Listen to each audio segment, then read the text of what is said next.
우리가 평생 신앙인으로서 배우고 또 알아온 단어가 있다면 복음이라는 단어가 아닐까 생각을 해요.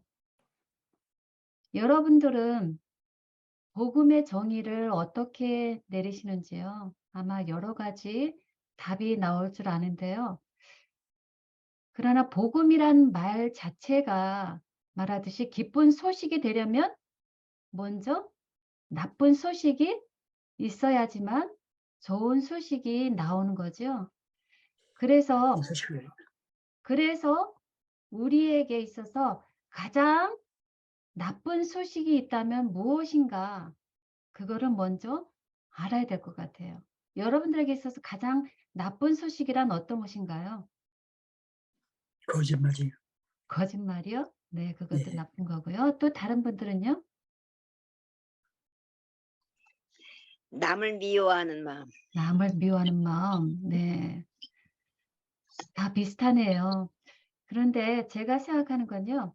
이 세상에서 우리에게 가장 나쁜 소식이란 것은 죽음이죠, 죽음.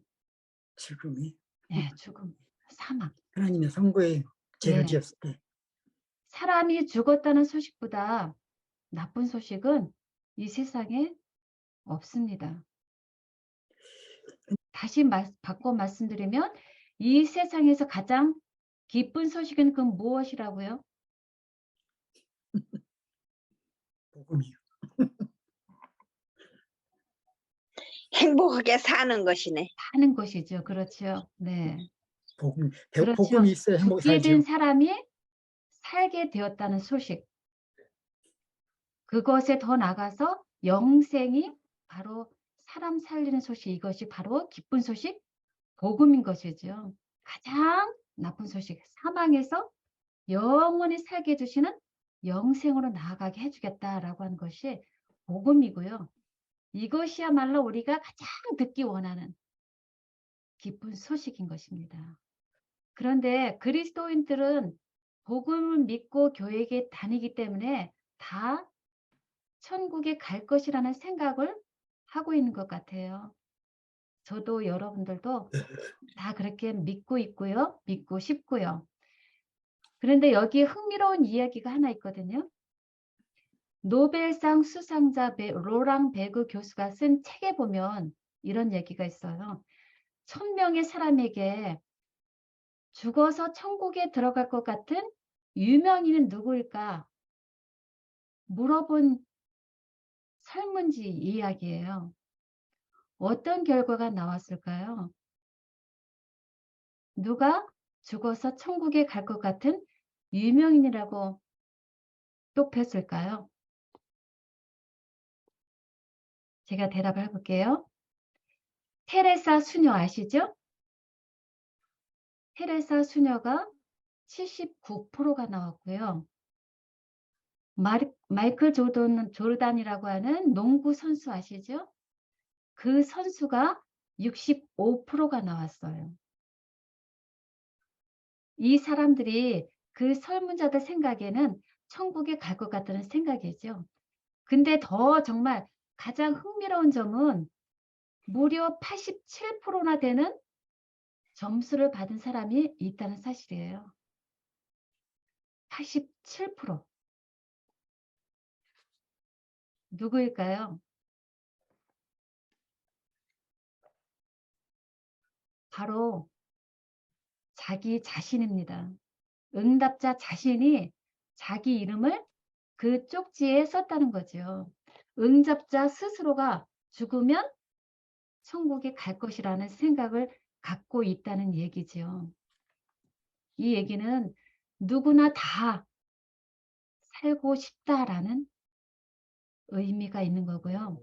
그래서 우리가 알고 있는 것보다 더 복음이 무엇인지를 알려주는 이야기가 있는데요. 요한복음 15장 포도나무의 비유예요. 그래서 오늘은 요한복음 15장 포도나무의 비유를 통해서 복음, 기쁜 소식을 나눠보려고 합니다. 이 요한복음 15장은 예수님께서 제자들을 이 땅에 두고 승천하실 때 그들을 위해 주신 마지막 비유의 말씀이죠. 익히들 아시는 말씀인데 오늘은 택하심, 하는 주제로 이 복음을 나눠보려고 합니다. 먼저 15장 1절에 보면 나는 참 포도나무요. 포도나무요 내 너희는 아버지는 가지니. 농부라 농부라. 라고 말씀하시죠. 그렇다면 제자들 즉 이스라엘 백성들은 포도나무의 가지라는 말씀이죠. 그런데 좋은 포도 맺기를 바라신 하나님의 마음과는 달리 반대로 이스라엘 백성들에게 어떤 포도가 달렸나요? 꿀포도에 성경대로 들포도. 말씀을 보면 이방 포도나무의 악한 가지가 돼서 들포도를 맺었다라고 성경이 말하고 있지요. 좋은 포도가 아니라 먹을 수 없는 들포도를 맺힌 것을 보시는 농부, 하나님 아버지의 마음이 얼마나 찢어지게 아팠을까요? 그 마음을 우리는 좀 묵상해 보길 원합니다. 그 성경절이 이사야서 5장 2절에 있는 말씀인데요. 이사야서 5장 2절 말씀 보면 땅을 파서 돌을 제하고 극상품 포도나무를 심으도다라고 하시는 하나님의 계획을 여기서 기록하고 있죠. 그래서 망대도 세우시고 술틀도 파시고 좋은 포도 맺기를 바라시는 하나님의 그 큰 기대를 여기서 우리는 묵상할 수 있어요. 그런데 좋은 포도 대신에 들포도를 맺은 것을 보시는 그 하나님 아버지의 마음. 그 하나님 아버지의 마음을 우리는 생각해야 합니다. 그렇다면 우리를 향한 하나님의 계획도 있으시죠? 그리고 우리에게 바라는 것을 보기를 원하시는, 기다리시는 하나님의 마음도 우리는 돌아보아야 하는 것이죠. 우리의 지금 갖고 있는 열매는 어떤 것인지, 달고 맛있는 포도인지, 아니면 이스라엘 백성들처럼 시고 못 먹을 들포도인지, 우리는 우리 자신을 살펴봐야 합니다. 하나도 자랑할 것 없고 열매도 없는 나의 모습을 보고 슬퍼하실 하나님의 마음이 그려졌고요. 그래서 하나님이 나를 보시면서 즐거워하며 기뻐하시는 열매 맺기를 참으로 소망하게 되었어요.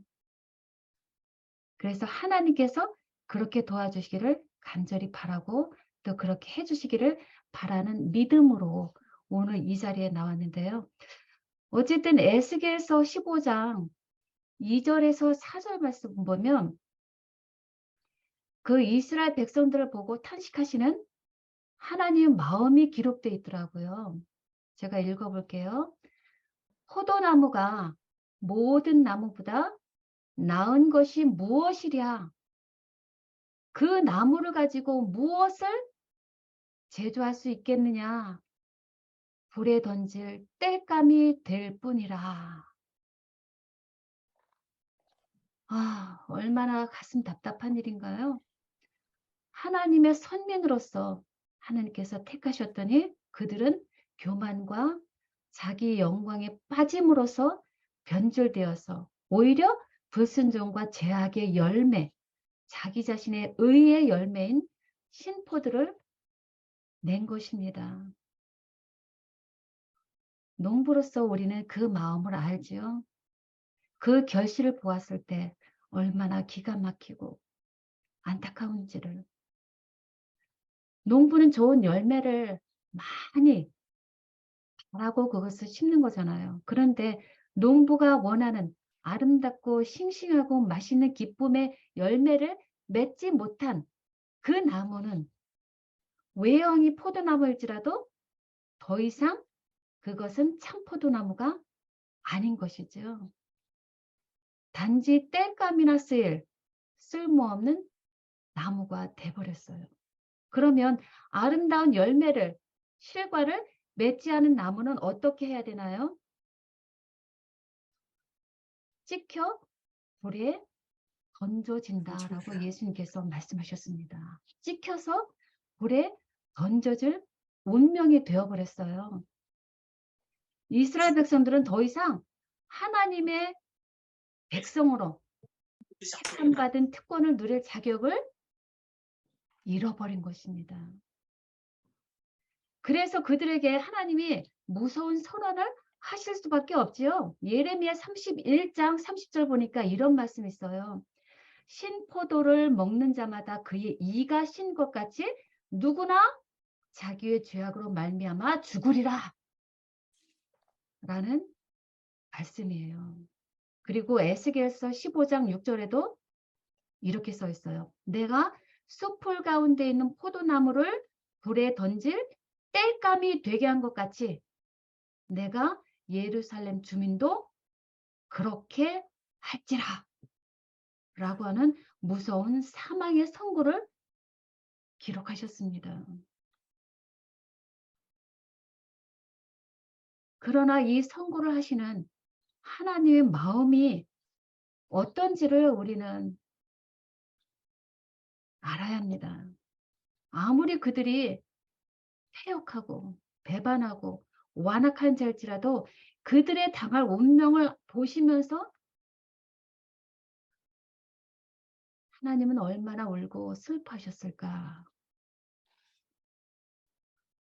사망 선고를 하시는 하나님의 애타는 심정을 성경에서 우리는 보는 거지요. 우리 모두는 스스로 어떤 수단을 써도 자신의 죄악에서 벗어날 수도 없고요. 스스로는 절대 구원받을 수 없는 속절없는 자임을 우리는 성경에서 깨달아야 되는 것입니다. 아무리 자신이 죽어서 천국에 들어가고픈 갈망이 우리에게 크다 한들 우리 스스로는 절대 무능하고 할 수 없는 것입니다. 사람으로서는 할 수 없는 것이죠. 그러나 하나님으로서는 다 하실 수 있습니다. 하나님은 그들의 죄악을 아시면서도 그들을 사하시고 구원하시기를 원하셨습니다. 그래서 농부이신 하나님 아버지가 다시 다른 계획을 세우셨죠. 그들을 구원하기 위한 계획. 그들 대신 새로운 포도나무를 심으신 것이죠. 이 포도나무는 하나님의 마음과 품성을 세상에 나타내고 세상에 유익을 주는 나무입니다. 하나님의 아들, 독생자 예수께서 이스라엘 백성과 세상 사람들, 우리를 위해서 이 땅에 오셔서 참 포도나무가 되신 것이죠. 아름답고 싱싱하고 맛있는 포도 열매를 내실 그 예수님으로 말미암아서 악하고 죽어가는 우리를 구원하고 새롭게 만들기를 바라시는 농부의 그 간절한 마음이 계획한 계획대로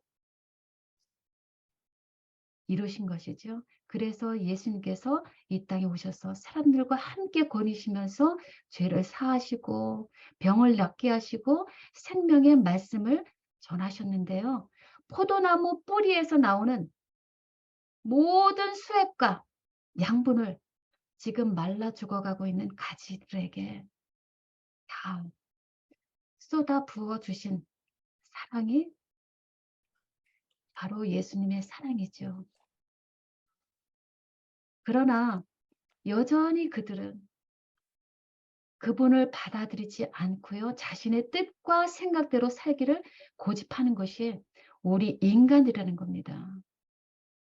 그리고 예수님께 나온 제자들일지라도 그들과 크게 다르지 않았다는 사실입니다. 예수님과 3년 반을 함께 살았어도 여전히 예수님을 온전히 신뢰하지 않고 자신 스스로를 믿고 살아가는 제자들을 향해서 예수님은 자신의 실상을 알고 돌이켜 온전한 열매 맺기를 바라시는 사랑의 경고가 이 포도나무의 비유입니다. 그래서 예수님께서 말씀하시죠. 요한복음 15장 2절 말씀입니다. 무릇 내게 붙어 있어 열매를 맺지 아니하는 가지는 아버지께서 그것을 제거해 버리겠다라는 말씀입니다. 단지 땔감으로나 쓸모없이 되어버릴 자들을 보시는 예수님의 안타까운 호소예요. 열매 맺지 않았으니 불에 태워버리겠다라고 하는 무서운 법과 같은 선언이 아니고요. 아직도 돌아올 기회가 있으니 지금이라도 늦지 않았다라고 하시는 예수님의 안타까운 마음이 지금 읽은 15장 2절 말씀이에요. 가지가 포도나무에 붙어 있지 않으면 절대로 과실을 맺을 수 없음을 제발 알라! 라고 하시는 것이 예수님의 속 마음이에요. 그렇다면 우리는 왜 이것을 이렇게 무서운 하나님의 선고로 들렸을까요? 사단이 우리 사람의 마음을 어둡게 해서 하나님을 가혹하고 용서하지 않는 무서운 분으로 오해하게 한 것입니다. 이 얼마나 안타까운 일인지 몰라요. 그래서 이 하나님의 무한하신 사랑을 잘못 알고 있는 이 세상에 하나님의 사랑을 나타내시기 위해서 예수님께서 이 땅에 오신 거고요. 그리고 당신의 독생자를 보내서라도 죄악 중에 헤매이는 인류를 어떻게든지 다시 살리고자 하시는 사랑의 하나님의 마음을 우리는 결코 잊지 말아야 합니다. 우리를 사랑하신 하나님이 야말로 우리를 구원하시기를 원하시고 우리를 구원하실 분이라는 것이죠. 그래서 이 말씀을 하나님의 사랑의 속마음으로 관점으로 이해하고 나니까요. 이제야 포도나무의 비유의 진짜 의미가 깨달아지는 거예요. 이 포도나무의 비유는 포도나무에 내가 지금 붙어 있는지를 스스로 살피라 라고 하는 복음의 메시지예요. 그래서 사도 바울이 말씀했잖아요. 고린도후서 13장 5절을 말씀했죠. 너희는 믿음 안에 있는가? 너희 자신을 시험하고 너희 자신을 확증하라. 예수 그리스도께서 너희 안에 계신 줄을 너희가 스스로 알지 못하느냐. 그렇지 않으면 너희는 버림받은 자니라 라고 하는 말씀처럼 스스로 돌이켜 살피고 버림받지 않는 자가 되기를 바라시는 예수님의 마음인 거죠. 너희가 나를 떠나서는 아무것도 할 수 없음을, 그래서 재어 버려지고 마른 가지처럼 밖에 버려서 말라져서 불에 던져 살라질 수밖에 없는 처지에 있는 자신의 속절없는 상태를 올바로 깨닫기를 바라시는 거죠. 그래서 어떻게든지 생명의 근원이신 참 포도나무 예수님으로 인해서 생명을 받아서 다시 살아나기를, 열매를 맺기를 바라시는 예수님의 피 눈물 나는 간절한 속마음이 이 포도나무의 비유예요. 우리를 향해서 긍휼히 여길 자를 긍휼히 여기시고 불쌍히 여길 자를 불쌍히 여기시는 하나님의 사랑의 속성 때문에 우리 모든 사람을 긍휼히 불쌍히 여기시는 하나님의 마음이 아니라면 온 세상에 어느 누구라도 존재할 수 없는 것인 줄 압니다. 이것이 영원하고도 위대한 복음인 것이죠. 잃어버림 받아서 사망에 처해지고 열매가 없을지라도 한 영혼도 사망당하는 것을 원치 않으신 하나님의 측량할 수 없는 깊은 사랑을 나타내주는 이 말씀, 포도나무의 비유입니다. 포도나무로부터 농부이신 하나님은 많은 열매 맺기를 바라시죠. 그래서 그 농부가 열매 맺는 자들을 다루시는 농사법은 가지치기죠. 그래서 말씀합니다. 무릇 열매를 맺는 가지는 더 열매를 맺게 하려 하여 그것을 깨끗하게 하시느니라 라고 말씀하셨습니다. 불필요한 가지와 같은 우리 속에 있는 불필요한 것들, 속된 자아와 세상 유혹들을 향한 뻗어있는 그 모든 것들을 잘라내기 위한 하나님의 전정 가위질이 우리 각자에게 있다는 것이죠. 사랑하기 때문에. 그러나 그 전정, 가위치기는 우리에게는 고통과 시련으로 다가오게 됩니다. 그러나 그 전정 가위에 잘려가는 고통과 아픔은 우리 가지뿐만 아니라 농부도 같이 고통당한다는 것이죠.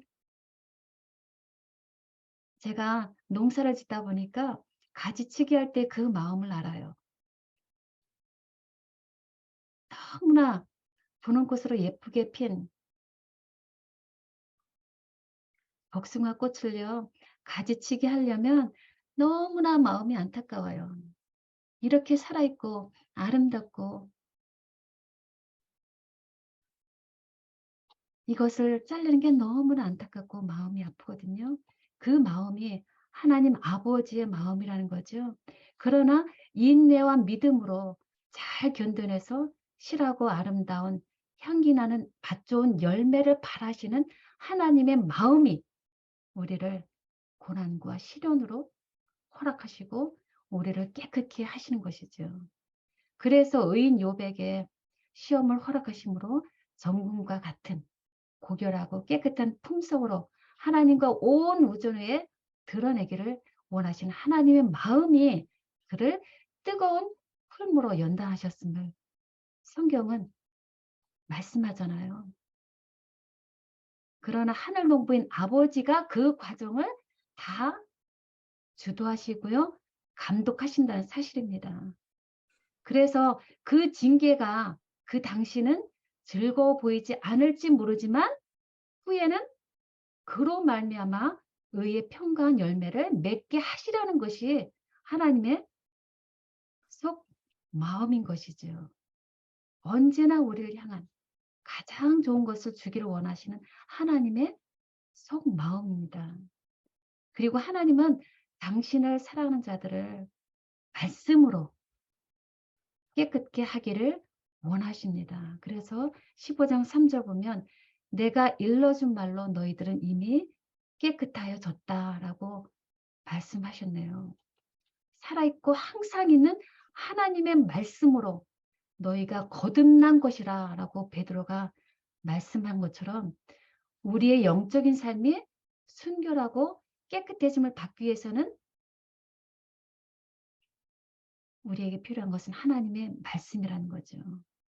하나님의 말씀만이 나의 죄악의 실상과 나의 모든 감추고 숨겨져 있던 모든 비밀스러운 것까지도 들춰내고 그것을 불사르는 강력한 힘이 있는 것이죠. 그리고 주님 안에서 우리는 새로운 삶으로 나아갈 수 있는 것이 바로 말씀의 능력이고요.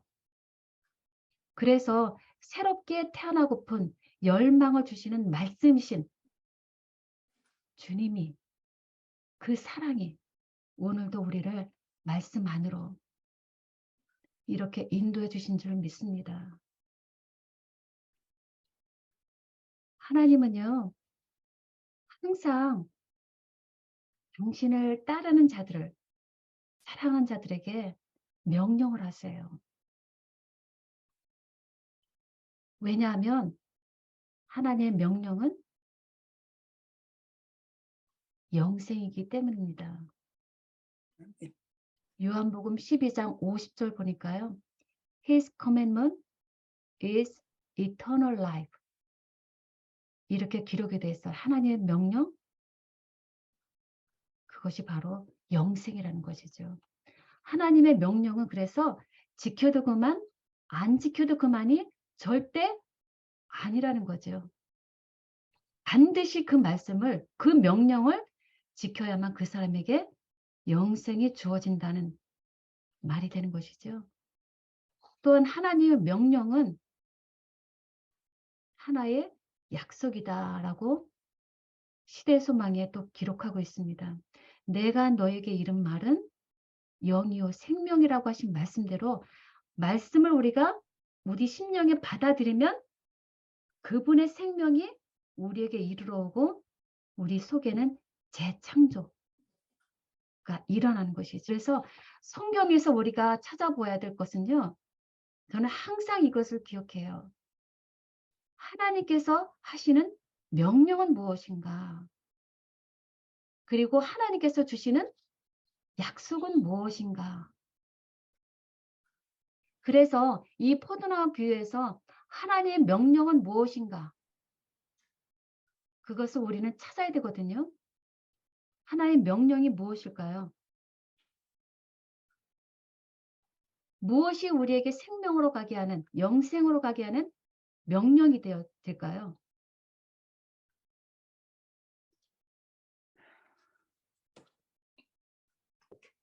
15장 4절에 보면요. 내 안에 거하라 라는 명령이 주어져 있죠. 내 안에 거하라. 나도 내 안에 가리라. 네. 내 안에 먼저 거하라 라는 것이 하나님께서 이 포도나무 비유를 통해서 우리에게 주시는 영생의 말씀이에요. 이 말씀은 현재 열매가 있든지 없든지를 물론하고 모든 신자, 모든 세상 사람들에게 주시는 명령이죠. 이것은 우렁찬 뇌성과도 같은 생명의 말씀으로 우리 귀에 들려야 할 말씀이에요.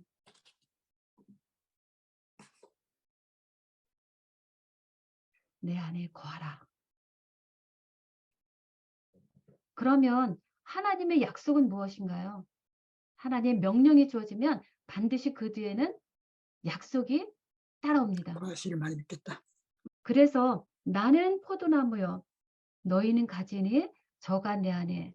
내가 저 안에 있으면 이 사람은 과실을 많이 맺나니 라고 하시는 5절의 말씀도 같은 맥락의 말씀이에요. 내 안에 거하라 라고는 명령이고요. 그렇게 되면 내가 너 안에 함께함으로 과실을 많이 맺게 해주겠다 라고 하는 약속이 담긴 이야기입니다. 어떻게 열매 맺는 가지가 될 수 있는지를 모르는 우리를 위해서 주신 답이 바로 그분 안에 예수님 거하라는 거하라. 것이죠.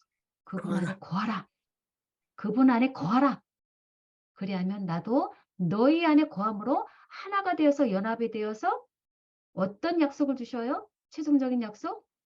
과실을 많이 믿게 하신다. 예수님. 는 열매를 맺게 해주겠다라고 하는 약속을 반드시 이루어주겠다는 것이죠. 그러면 그분 안에 거하라라고 하시는 그 말은 무엇을 의미할까요? 그분 안에 거한다. 무슨 뜻일까요? 우리가 그분 안에 거하려면 먼저 우리는 그리스도께 완전히 의존할 필요성을 우리가 먼저 느껴야 돼요. 내 속에 내가 아직 가득 차 있을 때는 예수님 안에 우리가 거할 필요를 못 느끼게 되는 거죠. 그래서 예수님 그리스도께 키워야지. 완전히 의존해야 할 필요를 먼저 느끼고 하나님의 아들을 믿는 믿음으로 살아가는 것을 우리는 그분 안에 거한다 라는 말씀을 합니다. 즉 우리의 상태를 올바로 알아야 되는 거죠. 우리가 가진 모든 것은 티끌과 같고 모든 육체는 마르고 떨어지는 풀과 꽃 같은 존재, 잠깐 보이다가 없어지는 안개와 같은 존재임을 깨닫고 구원받기 위해 스스로 힘으로는 아무것도 할 수 없다는 자신의 무력함을 먼저 깨닫는 것. 이것이 먼저 필요하다는 거죠. 그렇게 될 때 그것이 우리는 우리 1번 이 인간의 상태다라고 우리가 1, 2, 3 복음에서 정의하는 1번이죠. 그렇게 1번을 우리가 확실하게 깨달을 때 우리는 비로소 우리를 구원해 주실 예수 그리스도를 향해서 나오고 갈급하고 간절한 마음으로 예수를 바라보게 되는 것이죠. 그것을 우리는 2번 오직 예수라고 했고요. 그래서 우리가 예수님 생명의 떡, 하늘에서 내려오신 살아있는 떡이신 예수님의 말씀을 먹어라 라는 말과 우리는 같은 의미로 이해하셔도 됩니다. 그것을 먹으면 영생하리라 라고 하는 말씀을 요한복음 6장 51절에 말씀하셨잖아요. 하나님은 말씀 안에 거하라는 거죠. 그래서 그리스도 안에 거하는 것은 믿음으로 그리스도의 영을 끊임없이 말씀으로 받아들이면서 함께 연합하며 사는 삶을 말하는 것입니다. 예수 안에 거함으로 우리는 성령의 열매를 맺게 되는 것이죠. 그래서 여러분들이 잘 아시는 대로 성령의 열매, 갈라디아서 5장 22절에 있는 말씀처럼 우리가 예수 안에 끊임없이 거하게 될 때 우리는 살아계신 성령으로 말미암아 성령의 열매가 저절로 맺히게 되어지는 것입니다. 우리 스스로의 힘이 아니라. 그래서 성령의 열매가 사랑과 희락과 화평과 오래 참음과 자비와 양선과 충성과 온유와 절제니 그 같은 것을 금지할 법이 없다라고 말씀하셨죠. 성령께서 우리에게 거하시는데 어느 누가 세상에 우리로 하여금 이 성령의 열매를 못 마치게 할 수 없다는 것이죠. 어느 누구도 그것을 금지할 수 없다는 것이죠. 이 의의 열매는 우리의 힘이 아닌 오직 예수 그리스도로 말미암아 열리는 것입니다. 그래서 우리가 이전에 사단의 종자로서 사단의 열매를 맺힌 우리였다면, 저였다면 어떻게든지 성령의 열매를 맺게 해주기를 바라시는 하나님의 속마음이 이 포도나무의 비유고요. 우리는 그 하나님의 속마음을 찾아보아야 하는 것입니다.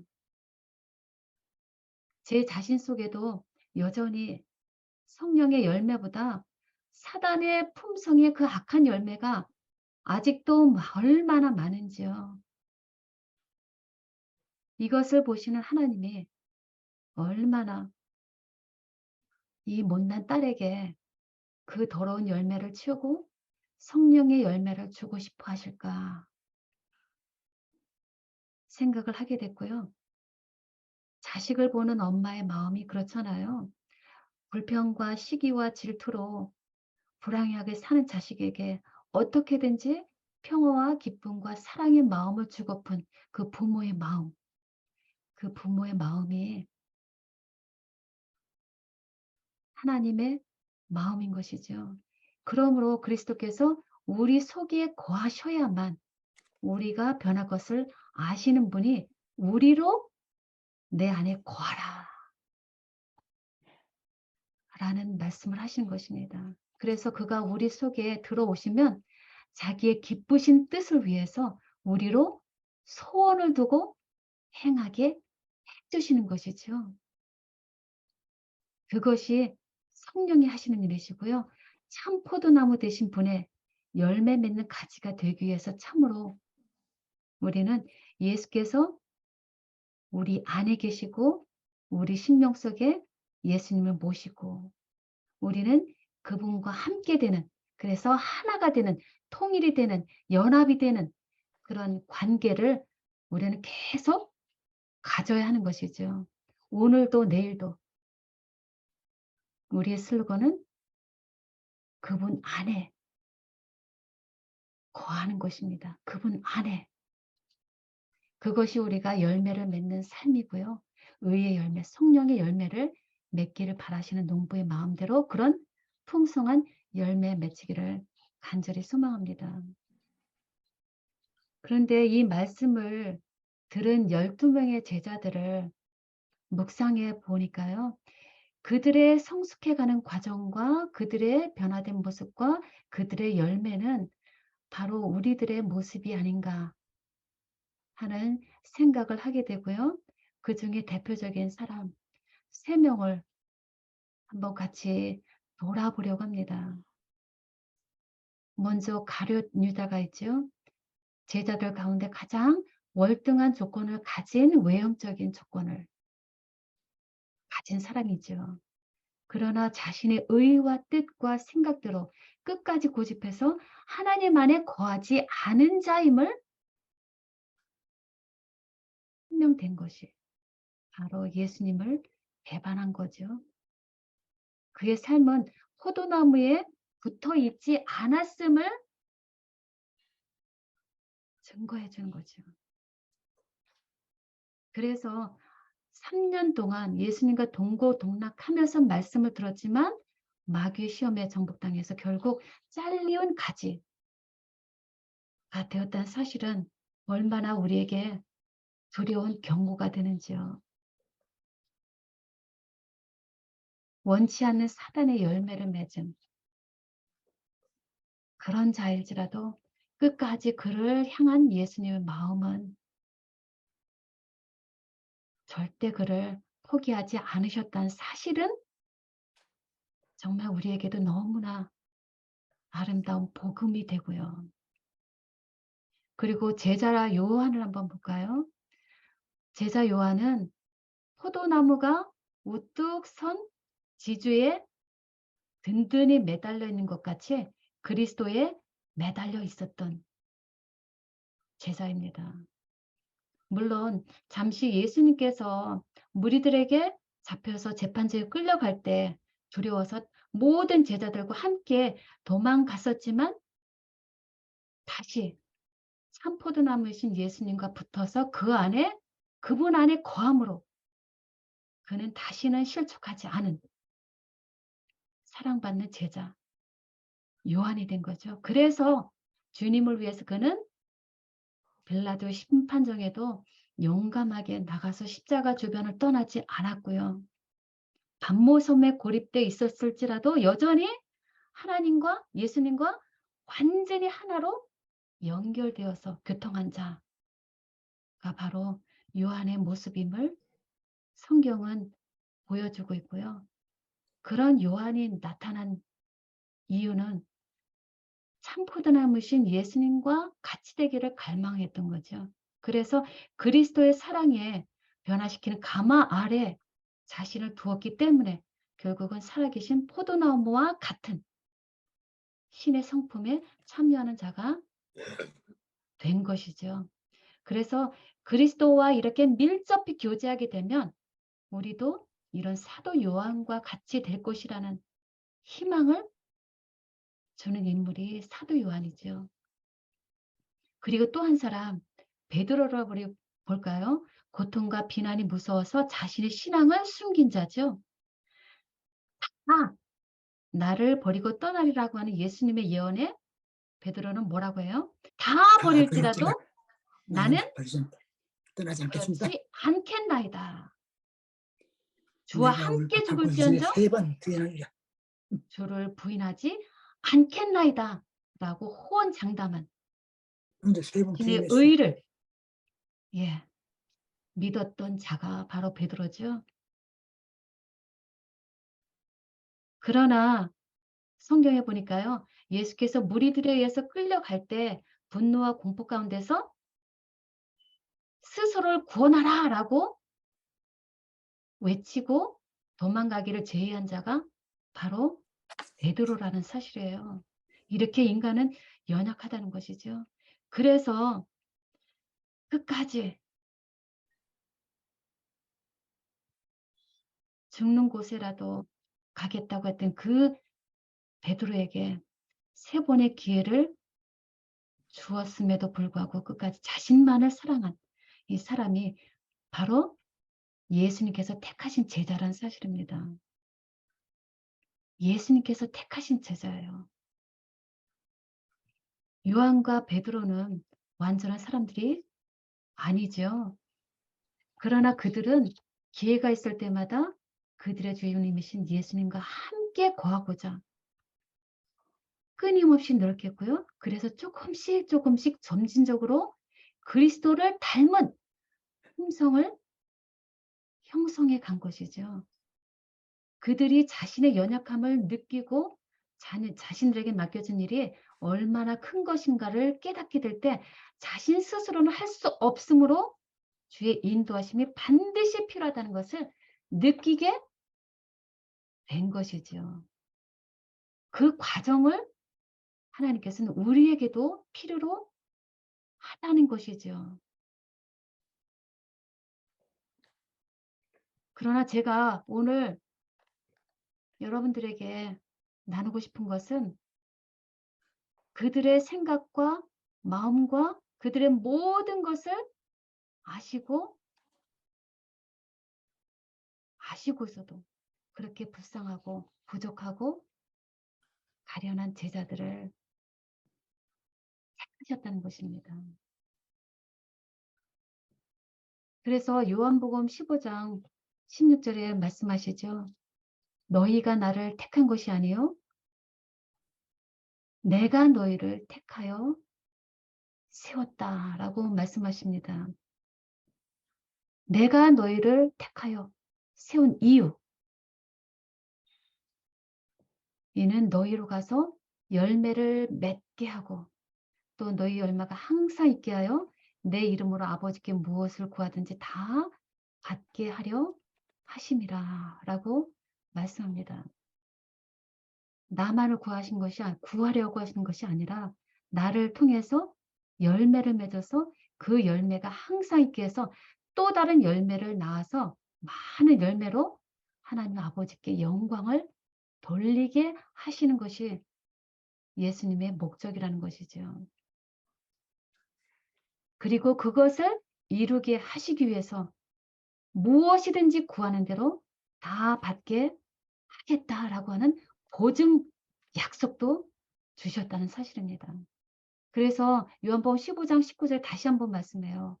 너희는 세상에 속하지 않았다. 그것은 내가 너희를 세상에서 택해 내었기 때문이다.